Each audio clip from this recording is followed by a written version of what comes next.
Welcome back to the Worthy Woman podcast with Aston Simmons, and I have a beautiful special guest today. I'm super excited.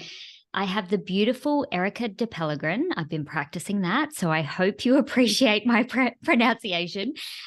This woman is so beautiful. She has an incredible podcast, which I really urge you to listen to, The Balance Theory. I have got so much from beautiful Erika's podcast, so I really wanted to get her on to share her perspective on balance and all the amazing things she shares. We were just having a really great chat before we went live, and I was like, I need to press record because honestly, there's so much gold here already. So Erika's podcast, I really recommend checking that out, The Balance Theory. She's got a e-commerce business, ES Fit, which is amazing as well. Highly recommend checking that out. And she's a Web3 lawyer. So there is so much that we can talk about today. I have spoken to Erika about what can we fit in because we could talk forever. Some things we're going to dive into is definitely reframing balance, because when I think about balance, I literally now think about Erika. So I really want to get Erika's perspective on balance, and I think you'll really appreciate it as well. Especially all the women, especially all the mums. So we're going to start with that, and then we're going to see where the conversation flows. We'll definitely try to get in some of that removing the guilt with self-care, because we know that plagues women everywhere. That was definitely something that I struggled with and got harder when I became a mum. And I know so many of my listeners struggle with this as well. So we'll make sure we get those two in. Anything else will be a bonus, but I just want to hand it over to Erika to let us know a bit more about her from her perspective. I always feel like you do a much better job of talking about yourself than I do. And there's so much more to you than just what I've shared. You know, these are the amazing things you do, but there's so much more to who you are. So I'm going to hand it over to you, beautiful. And yeah, thanks so much for being here. Aston, thank you so much for inviting me on today. It's a pleasure to be here and to be chatting with you and your beautiful community. So I really appreciate the invite. And I'm super excited to chat into all the very important things that you've already raised, and I'm sure all the tangents that we're going to go on as a byproduct. So you've basically summed up, I guess, what I do, and the way I like to describe it is it's a combination of all the things that I love. And that's a definition that I always really wanted to get to. So rewind maybe 5 years ago, I was a corporate lawyer. I actually studied media and law. And during my time at uni, I did my certification in fitness. So I kind of had my toes in the health and wellness space, but I kind of just fell into uni. And where I actually got a job wasn't even in media law, which is what my original intention was. It was in banking and finance. And I mean, I don't know if we've got any lawyers listening, but it's one of those things where when you land a good job and you get a couple of years experience under your belt, you just sort of end up staying in that area of law, and it's very hard to move laterally without kind of starting from the bottom again. So I kind of just found myself sitting in finance law, and it wasn't the thing for me. And when I say that, I mean, I think that humans are so multifaceted, and I think it's very hard to find a role that encompasses all of your interests and skills. And to be honest, I don't think that any job title should really hold that weight either. I think that's really unfair. And I think if anyone's listening that is really putting all that pressure on their job to be the one thing that satisfies them entirely, you probably find you have that friction with it, where you find that there's something about it that's not satisfying you. Hence why hobbies and interests are so powerful and important to pursue. So fast forward to just before COVID, when I say we, my best friend and I, Simone, we started ES Fit as a local boot camp for women. It was just a byproduct of the fact that I was already training, and she really wanted to become an instructor in fitness. And we were kind of that duo that would always go to gyms together. We would always be cooking things together. Our friendship was really just based around like a very healthy lifestyle, and friends of ours really loved that and pushed us to start this boot camp. But then when COVID came around, obviously we had to stop running those boot camps, and we pivoted to providing some free content online, which grew our community quite quickly. And then we decided to pivot into e-commerce products. So that business is really just born out of a common passion and our friendship, which is really nice. because we feel like that's what we then get to share with everyone else. We've sort of just opened up what we like to do together and how we like to train. You know, we're very much about having beautiful pieces of activewear that feel nice and investing in quality and making sure that you feel empowered when you train. Because I think that your mindset and your attitude and how you feel about yourself is more important than how much you're lifting, how many times you're going to the gym, all of those things. So our accessories have kind of been created with that mentality in mind. So yeah, I guess if I hadn't ventured in and you know, explored my passion with fitness, I think there would be a lot of entrepreneurial aspects of my personality that would never have been satisfied by law.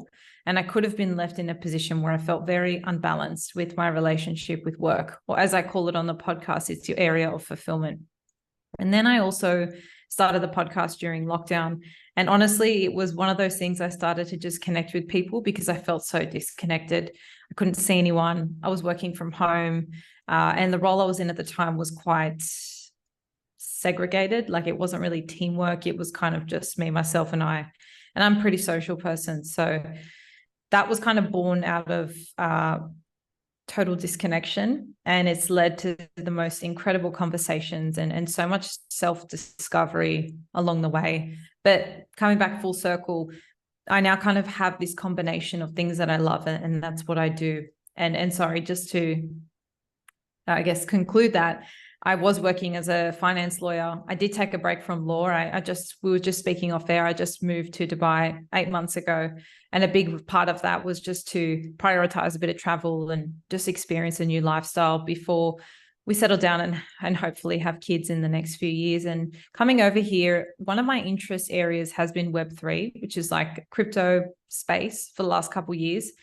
And it wasn't something I actually thought I'd end up working in, but being here, because it's such a hub, I have met quite a few people who are in the legal space. So it's really piqued my interest to pivot back into law. It's just interesting to show that I think the right thing in the wrong context can feel wrong. But if you kind of put your own spin or find your passion within it, it can feel right again. So I'm really curious to see how that goes. I'm very much at the beginning of my journey with that. But yeah, I guess that's a combination of what I do, who I am. I consider myself to be a very curious and open-minded person, which is probably not two words I would have used to describe myself many years ago. I used to be that kind of person who loved my very fixed set routine. I knew what I was going to do in 5 years' time. Everything was planned out and perfect. But as you would know, with moving overseas, you kind of really have to part ways with those luxuries of, you know, just having everything worked out. Because even if you think you have everything worked out, it's never works out that way, number one. And number two, it's always so much better than what you could have thought. So even my notions of balance, you know, something that shifts and change at different moments in my life. And when I really grasped and understood that, and this year has been no exception to that, you know, it really, to me, just re-emphasizes the importance of what I'm doing with the podcast, and that's really teaching people that balance is something that should be flexible, that we shouldn't have this one size fits all mentality when it comes to it. So sorry, that was a very long answer to your question. No, there was so much in that. I was like, yes, remember that.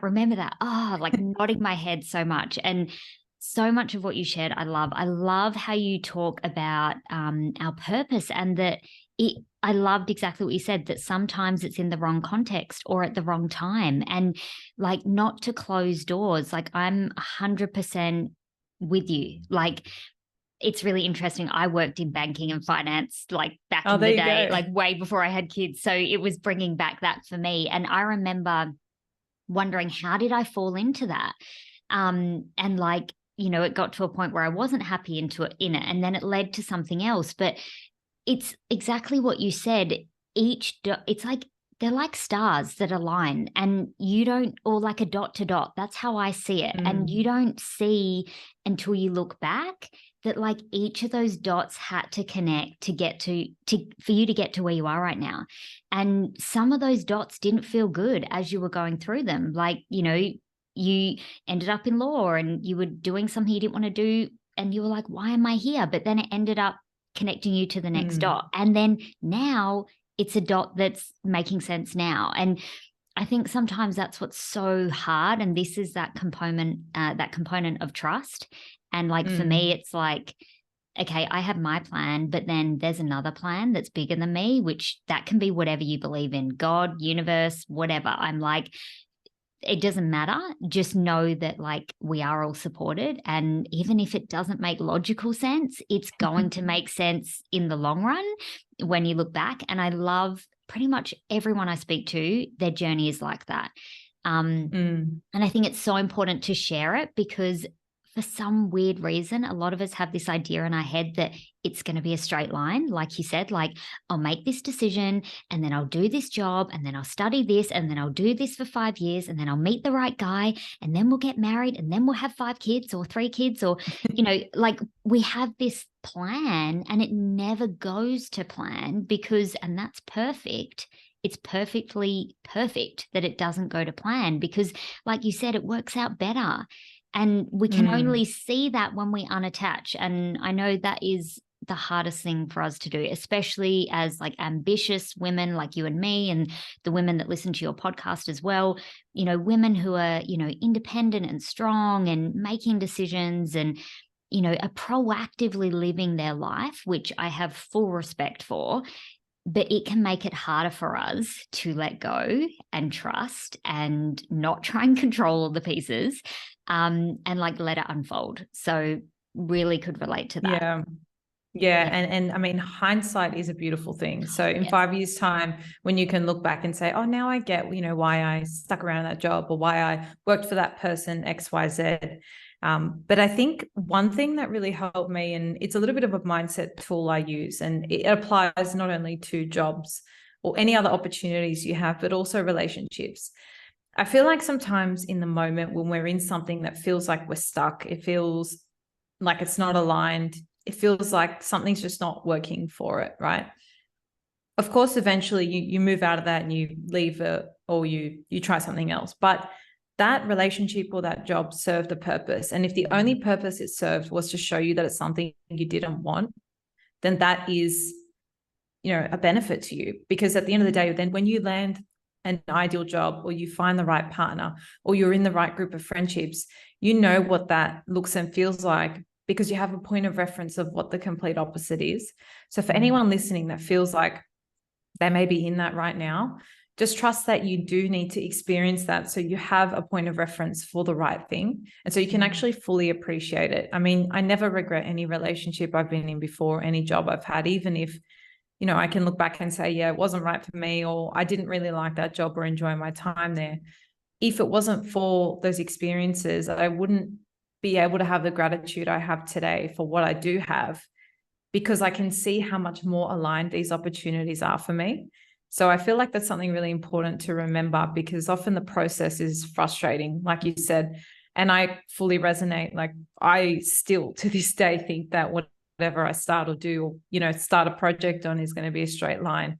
And it never is. And for some reason I'm surprised every single time. But just remembering that that's life, and sometimes we go off on these roads and we're meant to experience that as a necessary product of trying something new, I think is really useful. Yeah. Oh, I 100% agree. And I just want to echo that, because that's been my experience, that I literally pull a lesson from all of it. Like that contrast, it's like you can't know what's right without knowing what's wrong. Like how else do you learn it? You cannot learn it another way. So I feel the same, that you've got to just trust that this experience is for me right now. And maybe it's not forever, but there's something in this experience right now, whether it's a relationship, a job, whatever. There's something in this that I need to learn to help me for that next dot that I'm getting to. So I'm always like, okay, how fast can I learn this? And then let's go. If it's not feeling good, I'm like, let go of the control, Aston, learn the thing, and then we can move forward. And I love that. And I really love that, has really made me want to lead into your belief that, and I share the same belief 100%, while failure is a teacher. I'd really love to talk about that before we dive into reframing balance, but going deeper into that. But yeah, I'd love to hear, because this fear of failure is like crippling for so many people. And for a lot of women, like, they don't start things. They think, oh, I can't do that. You know, I'm not like her. Or, you know, the whole imposter syndrome thing comes up, and that fear of failing literally stops them from ever starting. And, you know, I've been there before. I know I've worked with clients that have struggled with that, and it breaks my heart, because to me, the only failure is never starting. It's not even trying, you know, and I just would love for more women and just more people in general to be able to get over that fear of failure sooner. So I'd love you to share your perspective of it. Absolutely. I think it's one of those things that's simple to say and hard to do. And one of those things we really need to psych ourselves to move beyond. And I just wanted to share a stat. Now, I don't know the exact number, but it's something along the lines of, if there is a job application and a male fits 60% of the job requirements, they'll apply for it. It was kind of like 100% of men will apply for jobs that they fit only 60% of the job description. Whereas for women, if they don't hit upwards to 90%, most won't apply. And I actually resonate with that, because it's like, I don't have these one or two things, so I'm not going to apply. And I think that's just indicative of the social bias, I suppose, that is ingrained in this fear of failure. I think it applies not only to anyone listening who has had that experience with going for a role, but even women in business. And like you said, crippling is the right word. It's all consuming. It's this hurdle to our dreams. It's standing in between you and what you want. And sometimes we feel that, and I mean, I experienced this as well. I'll be the first to throw my hand up and say I procrastinated this podcast because I thought, you know, I didn't research the equipment enough. I didn't know enough about interviewing. I didn't have, enough experience editing, all these excuses, right? And at the end of the day, that's what they are. They are excuses. Until I reached a moment and a time where I said, the best experience is experience. No matter how long I put this first episode off, in 2 years' time, in 3 years' time, when I've done 150 plus episodes, I'm always going to look back and have things to improve on this first episode. And the things I'm going to know in 2 years' time, after 150 episodes, there is no way I can learn that before even starting. It's stuff you refine along the way. And I think once you accept that, and whether it's with a business or whatever it is that you're procrastinating as a fear of starting or a fear of failing, it comes down to what you just said. Like, really, the only failure is not starting at all. And I really don't even think that's a failure in itself. I just think failing is this abstract thing that we've told ourselves, because at the end of the day, and it comes back to what I said before, if you try something and it doesn't work out, you've probably learned some new skills along the way. And if the bare minimum, you've learned that it's not the right thing for you.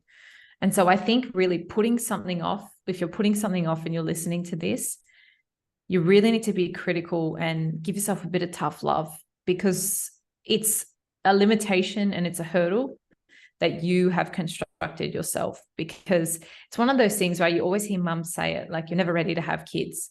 It's the same sort of thing with opportunities and business and jobs. You're never going to be ready. You learn, and I'm sure like all the mums will be nodding their heads, like, how many books or podcasts taught you what you know about parenting versus what you actually learned on the job? You know what I mean? They say the kids don't come with an instruction manual. And I certainly don't have kids, but I know for a fact that that's stuff that you learn when you have kids, like, versus what you knew when you had your first kid versus second or third is incomparable. And it's no different to us starting with opportunities in our lives. Like, for some reason, when it comes to like business, we get so afraid and uptight. I think women in particular are so standoffish when it comes to business, but it's really no different to going in head first and being a parent. It's the same kind of, your best experience is experience. And so I think really for me, when it comes down to this fear of failure, it's all about the mindset. It's all about just working around what the blocks that you see are. And the antidote to this fear, to this stifling kind of apprehensiveness, is just taking action. It doesn't mean you have to go all in, start your podcast right now, go and do it or just start the business tomorrow, but make a list of the small things you can do, the 1% every day, slowly move closer and closer until one day you'll have opened the business. You'll have started the podcast. You'll have applied for that job. And all of a sudden the fear of failure just disappears because you're doing it. And the doing is the antidote. So really it's just working on your mindset and taking the action. Yeah. Oh, I love that. I 100% agree. I had to have tough love with myself 100% and was like, these are excuses, Aston. Like, and it's true. They are excuses. Like, and I always, for me, I'm like, if my best friend came to me and was presenting these things to me, would I be like, yeah, no, you shouldn't start? Like, nah, it's probably going to go wrong. That I would never say or you're that. not good enough. Yeah. You don't know enough. You'd be so proud. You'd be championing them. Exactly. And that always helps me to be like, okay, if I wouldn't say that to like my children or my best friend, then I shouldn't say that to me, because like we're all the same. We're all just human. That often helps me. We're all just human. No matter what level we get to, we all came in the same way, we'll leave the same way. Like we are all just human. But yeah, I really value experience as well. Like, just the experience of life. So that's another thing that helps me as well. And like you, just taking action, just do the thing, just 5, 4, 3, 2, 1, go. And, and then you start to build that evidence log in your mind that, okay, nobody died. Oh, this is great, because I don't know why, but it seems to be that our mind goes to that. Like, I'm going to be rejected. I'm going to be abandoned. Everyone's going to hate me. No one's going to love me. Someone's going to die. And pretty much none of those things happen like when you do the thing. But for some weird reason, I've kind of noticed in my experience, we all have those weird things that literally just there's no truth to them most of the time, that we fear are going to happen if we fail or whatever. And yeah, in my experience, doing the thing, like you said, that feeling is just so worth it. Like everything we want is on the other side of fear. It's like, I still get scared, definitely. Like, I'm still a human being, but I remember that feeling now. How good does it feel on the other side of fear? I'm like, yeah, just lean in and do it, because that feeling's going to come sooner if I just get this over and done with. So I absolutely love that. Really do feel exactly what you said. Really powerful. And I think there's a lot of benefit in having an anchor of a past memory where you have actually done something successfully. I mean, we've all, accomplished our first day at school. Most of us, I'm assuming, have our driving license. There are so many things you can log in your mind and build that evidence log of things you have accomplished. And I'm sure they're far greater than the examples I've just given. Even having a child, what an accomplishment is that, raising another human being, growing another human being. So all these things, I would actually recommend putting a list of them in your phone as something you can turn to, because fear, and this acronym is great to remember, fear is false evidence appearing real. And when you actually listen to fear, it's so irrational. And the thoughts that come out sometimes is like you said, if you imagine your best friend saying that about themselves to you, you'd be like, what the hell are you on about? And so for some reason, we give so much weight and, priority to that voice and forget all this evidence of times we have actually achieved things. So it's about really noticing where you're putting your energy. And it's one of those things, as I said, you have to be very proactive with, which is why I think it's such a mindset shift is what gets you over the line. But if having a list of things that, you've accomplished in the past or that you've done that make you proud is something you need to write down to kind of remind yourself, if it's something you're struggling with, then definitely utilize a tool like that. I just wanted to add that in. Yeah, no, that's so important. And I 100% agree. Like, I don't, especially as ambitious women, we're always looking forward, I think.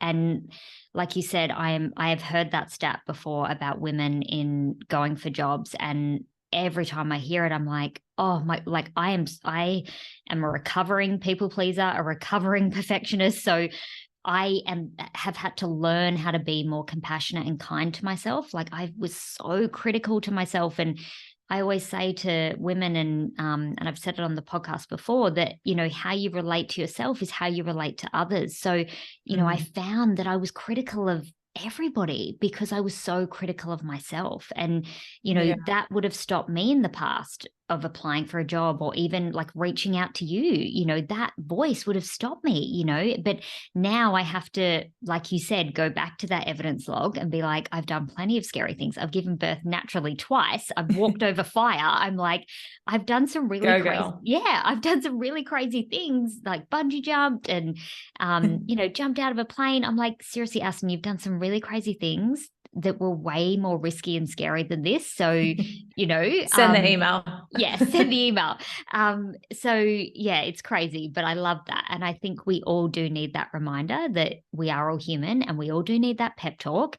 And I love that quote. I love that you shared, because that's one I draw on all the time as well. Fear is false evidence appearing real. It literally is an illusion. Like, our minds are amazing, but sometimes they can really, you know, create drama for us that is literally that drama. And it's so important to like pull it out and really question it like that. And I really love that.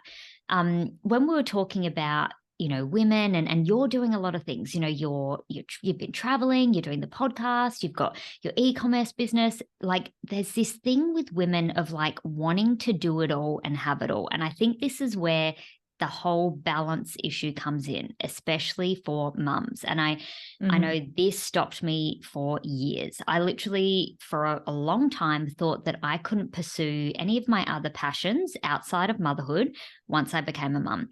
I actually birthed a book, like I self-published a book 10 days before I had my son. But I didn't plan it to happen like that, but it did. And then I had him, and I literally felt like I had to shelve my book because I didn't feel like I could do both. And in that beginning stage, it wasn't right for me. It was the right decision. But as I continued my journey in motherhood and I had my daughter, I realized I don't want to put my passions on hold. And I don't think, and for me, that was not making me a good mum.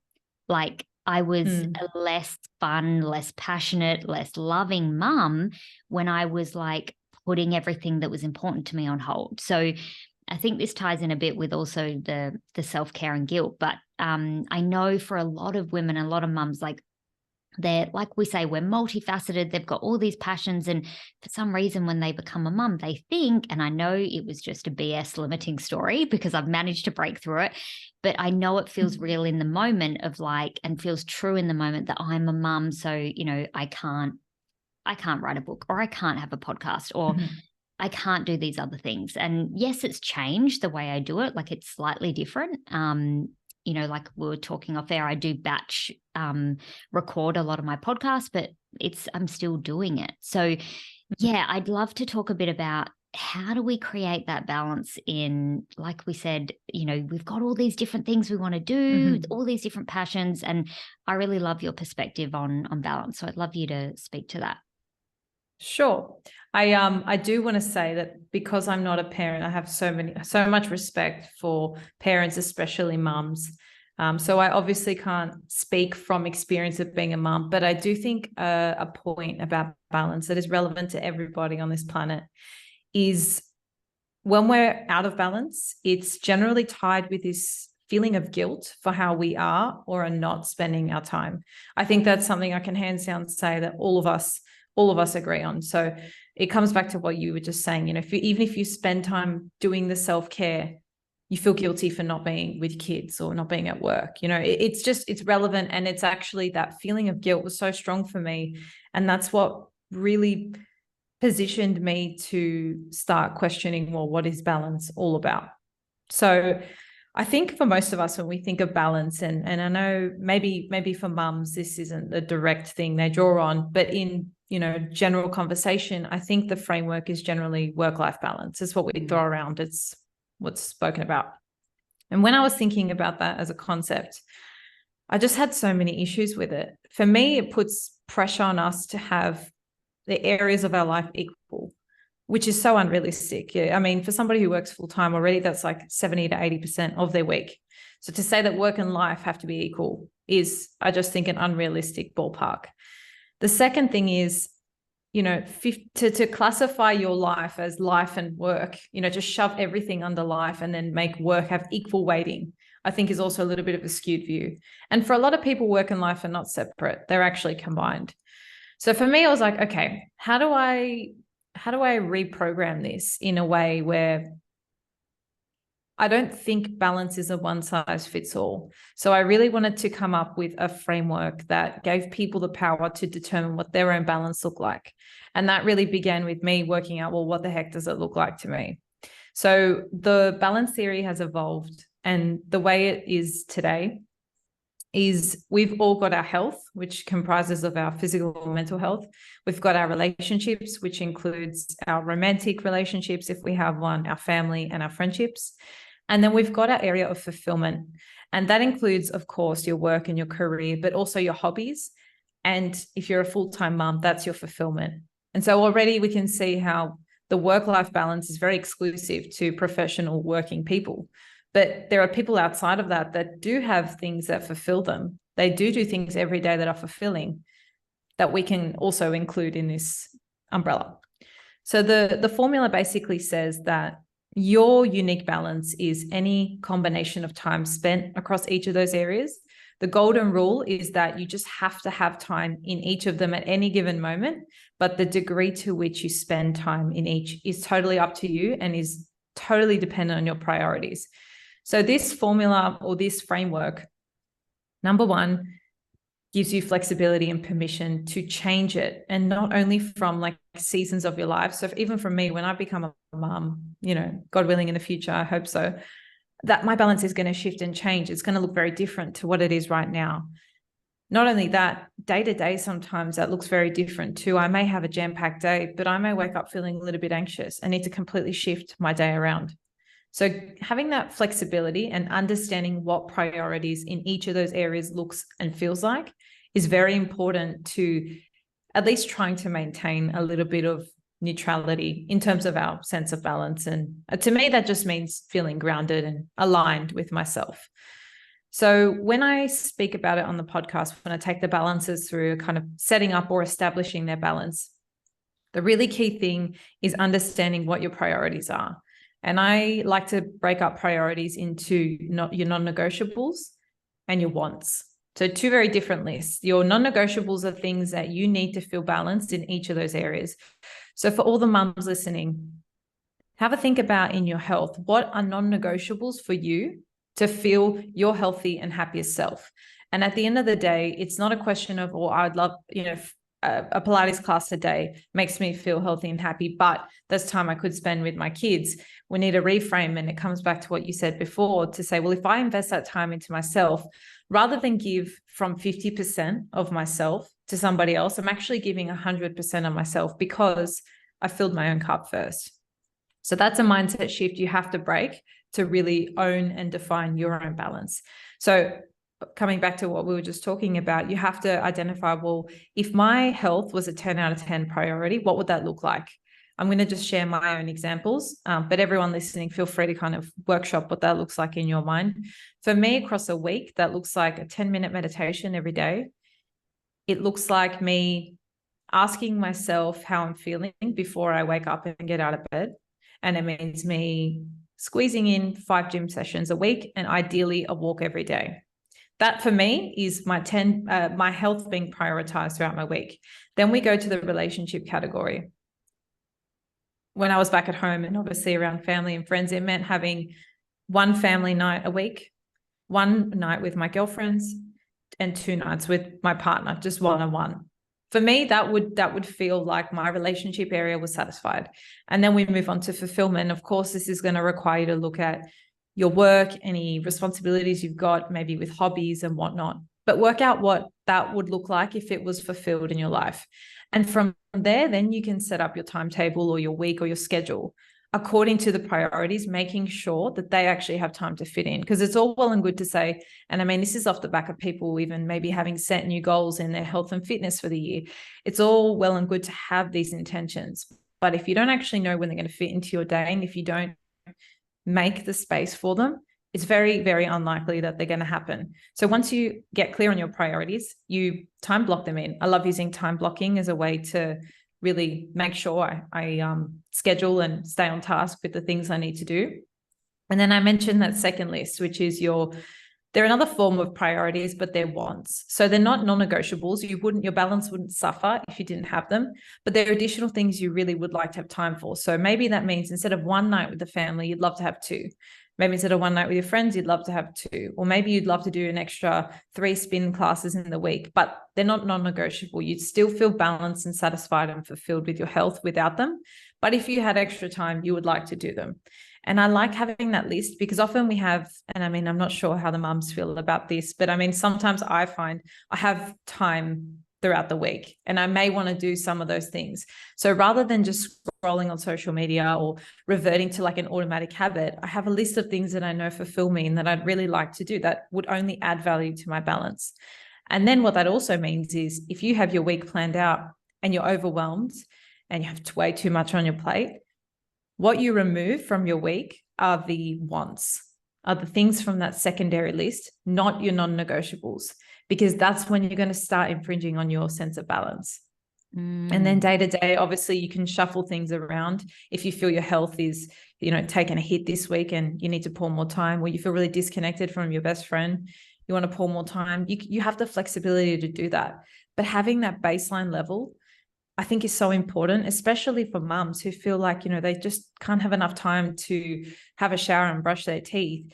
Just identifying what those things are that keep them level and making time for them where they can. Obviously, this has to be considered within the parameters of, the realities of your responsibilities. But I think as long as you understand that you need to be happy, healthy, thriving human to be that version of yourself for someone else, and know what those things are and make time for them. That's kind of the way I like to look at life balance and trying to empower other people to do something similar. Yeah, I absolutely love it. And I love the framework because it's so simple and it is flexible because, I mean, we need to be flexible whether you've got kids or not, like life happens.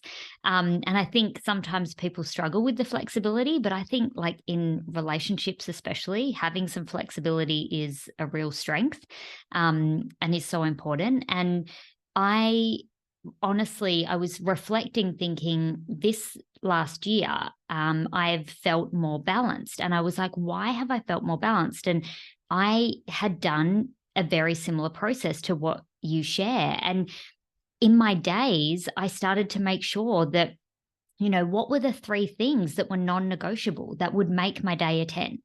And I started to do them first. And once those 3 things were done, and it's really interesting because they were in 3 different areas.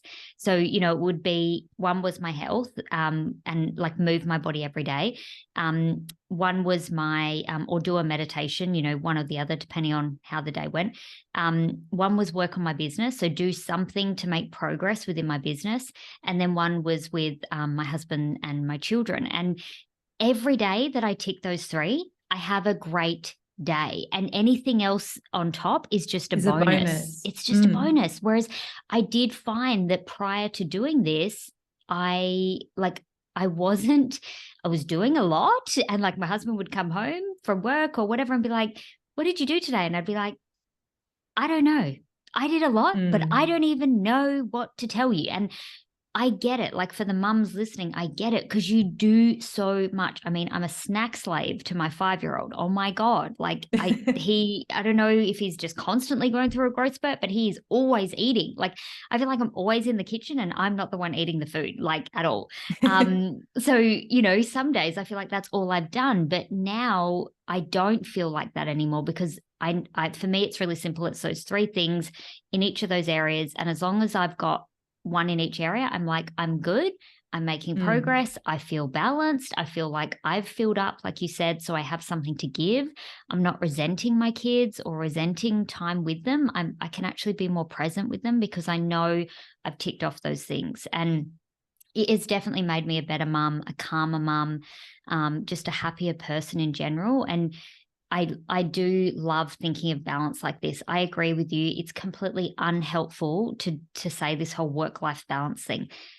people just throw it around as if like, oh yeah, just I need more work-life balance. Buzzword. Like, yeah, buzzword. I mean, how are you meant to achieve that? Like, it's just, I know a lot of mums that are my friends that their partners are FIFO. So, even with that, it is hard to have that work-life balance. Yes, they're away working, but when they come home, it's then when do we rest and when do we do stuff with the family? And I think having like a concept like this to work with or a framework helps to make it so much easier. So I really think everyone listening is going to get a lot of value from this. Thank you so much for sharing it, because it's really made a big impact in my life and how I feel. And I remember hearing that basically, like you said, it's so important to get clear on what your non-negotiables are, because you prioritize what you value. So, and you schedule what you value. That's what I had to realize, like me and my husband, a few years ago, we're not dating. And it was really creating like friction in our relationship and in our family. And so we decided it was a priority. So we scheduled it. And for the last 3 years, every week we have dated. And it's been like life-changing, like transformational, not just for our relationship, but for our kids, for our level of happiness. And now I understand why, because it's that fulfillment and that connection that we need. And when we're so busy in our lives with kids and work and all the things, if we're not scheduling what is a priority to us and what's important, then it doesn't happen. And I loved how you specifically said, if you have to let go of anything, let go of the wants. Do not let go of the non-negotiables, because I think a lot of people do let go of the non-negotiables. They think, oh, I'll just not have what I need. A lot of mums are really bad at doing that. Like, oh, I don't need that massage, or I don't need to go to that gym class. And it's like, well, exactly what you said, you really have to reframe it. And I know I had to reframe it that I'm a better mum when I take better care of myself, or I used to be like, I'll do that thing for me, or I'll rest when everything's done. And I had to turn that around to when I rest, everything gets done. It's slight little shifts, but we have to do them, because otherwise it can like sneak in and really sabotage ourselves from doing what is most important to us. Absolutely. And one thing I will say, because I know, especially for a lot of your listeners, they'll be thinking like, that's like, a non-negotiable for me would be 3 gym sessions a week, but they find every week they get to the end of the week and they just haven't made time for it for whatever reason. One thing I will say is working out your non-negotiables is a bit of a process, right? Like it's one thing, they change every now and again. You have to adjust it, that you might need more of something or less of something. But in the initial phase, when you sit down to do this, it is a process of working out, and you have to be flexible with it. And I think the easiest thing is to start with less. So, if you feel like all you can fit in at the moment is literally like 2 minutes of stretching, I'm not even being ridiculous, like scheduling 2 minutes of scheduling, and start with that.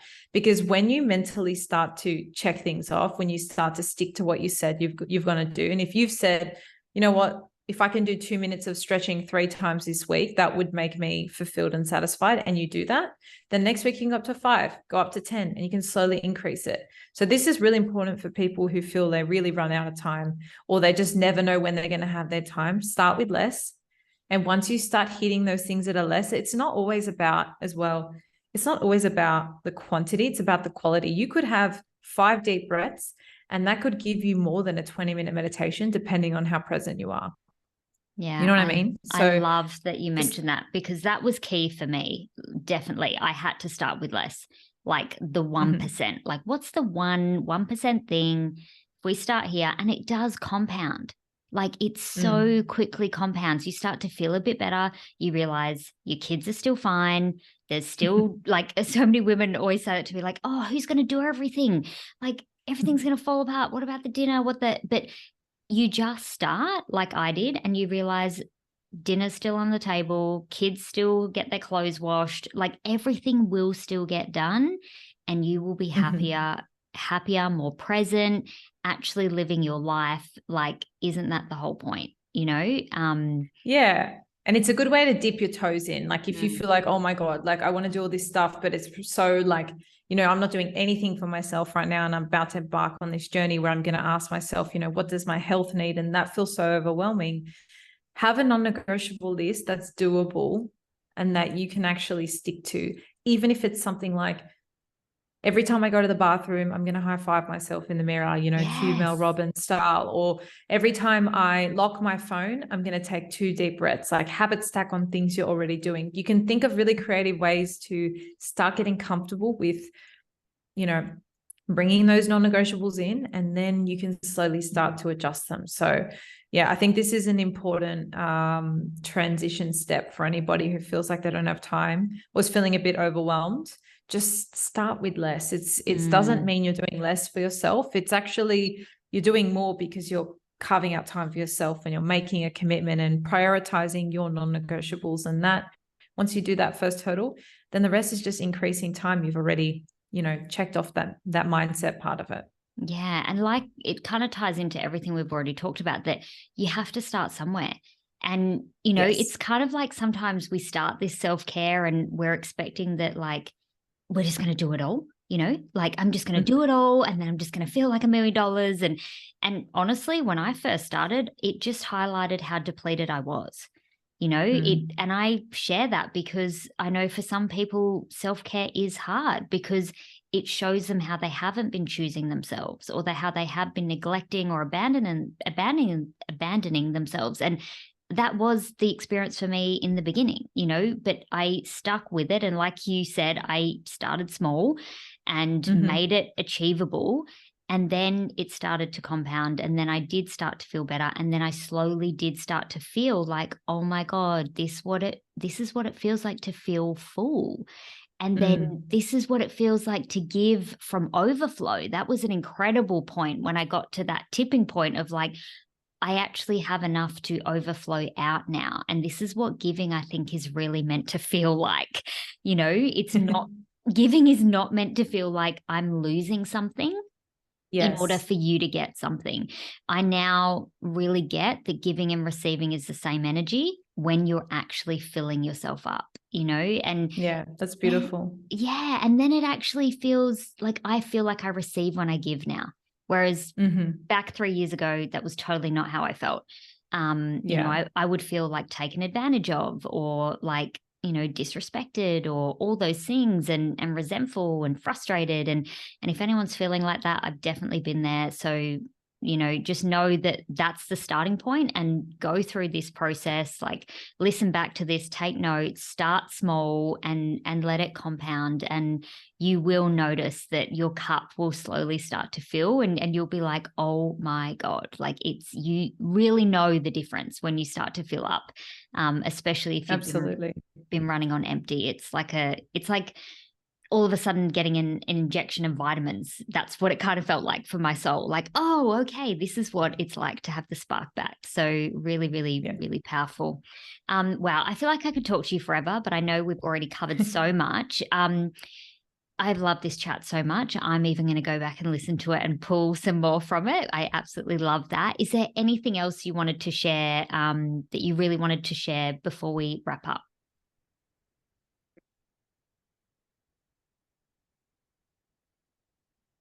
Sorry, let me think for a sec, just if I've forgotten anything. Yeah. If you can't think of anything, I had one more thing that I wanted to ask, but I also don't want to take too much of your time. No, that's okay. I'm happy for you to ask. Nothing's coming to mind. I feel like we've covered a lot of ground. We've covered so much. It's been such I love these juicy topics like this. So the last one that I wanted to jump into was your take on setting goals. And I know some of my listeners may have already set some goals by the time this comes out, but like we were talking before we went live, I know a lot of people struggle with goals. Like, they struggle to set them. They struggle to stick to them, a bit like our habits and like our self-care. And yeah, I'd really love to, I know I've had to change my way of setting goals so many times to find my groove and find my way. For me, I do set specific goals, but I have to focus on the feeling and the intention of it. And once I've set it, I have to let go of it. Otherwise, I find the whole experience a bit too draining and exhausting, and then I get a bit too in my head, and I get too, if I'm too future like if I'm thinking too much in the future, I'm not present and focused on what I'm doing. So for me, that's where I've found my balance, is focusing on how I feel once I've said it, and just anchoring in the feeling and just having the intention. But I'd really love to hear your concept of setting goals, because I'm always open to learning more. Absolutely. I think I'm going to park the actually how to set goals, because I feel like this is very individualized. And to be completely honest, this is something I kind of tweak every year. And I feel like is very personal. Some people like vision boards, some people like writing them out, so however you want to set your goals, I think is super unique. But there are definitely a couple mindset tools that have really helped me. And one in particular that I really want to share is this idea that we view goals as an endpoint. But for me, they're more turning points. So, for example, if you decide that, I don't know, what's an example of a goal I've set for maybe you've got like a health and fitness goal of losing X amount of kilos, let's just say, is a health goal you've got for this year. What actually gets you to the goal is you turning into a person that has lost X amount of weight. Now, for you to get there is you building so many new habits. There's a lot of mindset shifts. There's so much that goes into it. And viewing like that goal of you being that amount of weight as an endpoint almost puts this like infinity deadline on the goal. And all we're doing is focusing on, actually, I think a better way to describe it is we put like a finish line across the goal. And everything we do between now and getting there is like we're running a race. And we just want to get there as fast as we can. And we just want to achieve it. And all we're doing is focusing on that end goal. When all the transformation is the stuff that happens in between. And that's stuff that's happening to you. It's stuff you're doing. It's stuff you're achieving, and things you're changing, and new habits you're adopting. And so really reframing and not viewing goals as the end, because if you think back to any goal you've set for yourself ever that you've achieved, the second you hit it, very unlikely that you've sat there and gone, I'm so proud of myself, and really revel in that accomplishment. You're more than likely going to have already set the next goal, already have your eyes on the next target. And so rather than it being a finish line, it's actually just a midpoint between whatever next midpoint you're setting for yourself. And that's really like what creates life, right? It's all these little milestones and the growth in between. And so for me, the biggest change was not viewing goals as an endpoint, because that really helps you appreciate the process. You realize that the goal itself and achieving the goal is like waving the flag of, oh, you've made it to this point, but it's not like the end. And that helps you realize that it's all the hard work and it's the things you do in between. It's the 1% every day. And I love this idea of focusing on the next step, not the entire staircase, and looking at every goal as almost like a step in your whole life and your self-growth or your journey here on this planet, however you want to view it. But I think that's really important, because we can so easily get caught up in, I'm so frustrated I haven't achieved this thing yet, or I'm so frustrated that I'm experiencing all these hurdles. But if we just surrender to all of that and start really relishing the process and the time, the space in between our goals, then that's really what life is. And I think when you realize that, it removes so much of the negative self-talk that comes along the way, the limiting beliefs, the fear of not being able to achieve it, and all these things that can stand in the way of us and our goal. But yeah, that's kind of been the most powerful mindset tool for me. And like anything I've shared today, with the fear of the fear of failing, or the self-doubt, or this idea of balance, it's not like you learn this stuff and then you're a pro and that's it, you're set for life. It's one of those things that at times you fall and you need to pick yourself back up again. But I truly feel that whenever you're trying something new, these sorts of these emotions come up because it's new and uncomfortable and you've never done it before.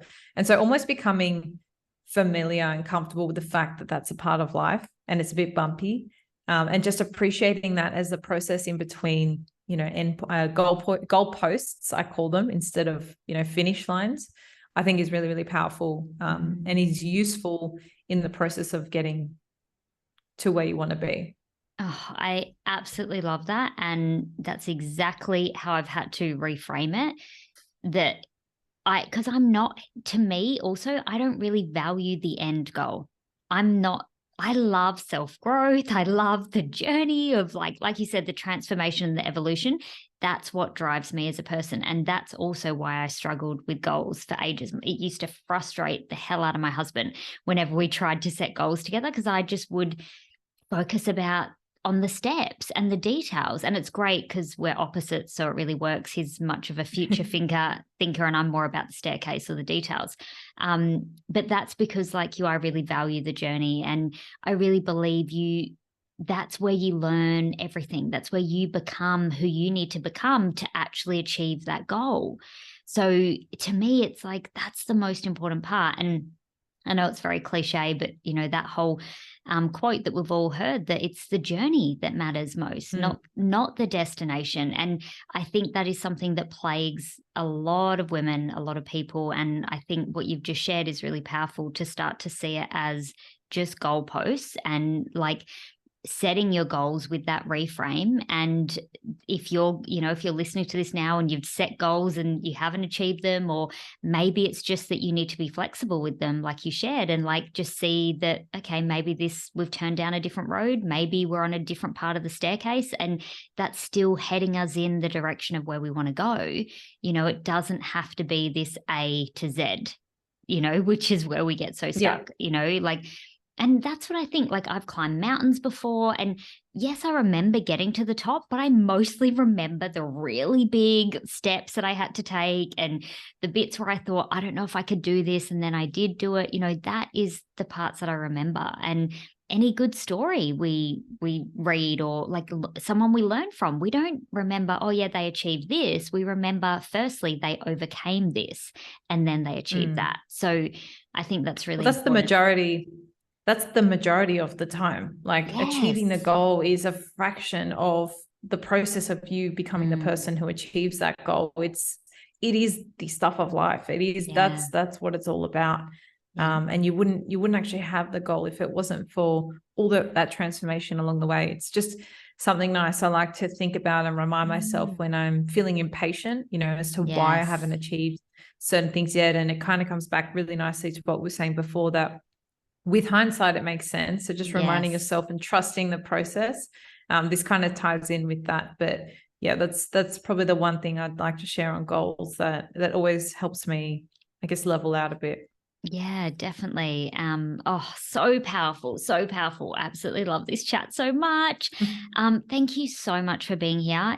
I've honestly got so much from it. I know my listeners will as well, and I really appreciate your time. And I will put all the links in the show notes to check out the balance theory, and you can hear more about the concepts we've been talking about today. And just thank you so much for your time, Erika, and keep doing the amazing work you're doing. It's incredible. Thank you. I'm so grateful to have been on the show to chat with you and the community. So I really appreciate it. And thank you so much.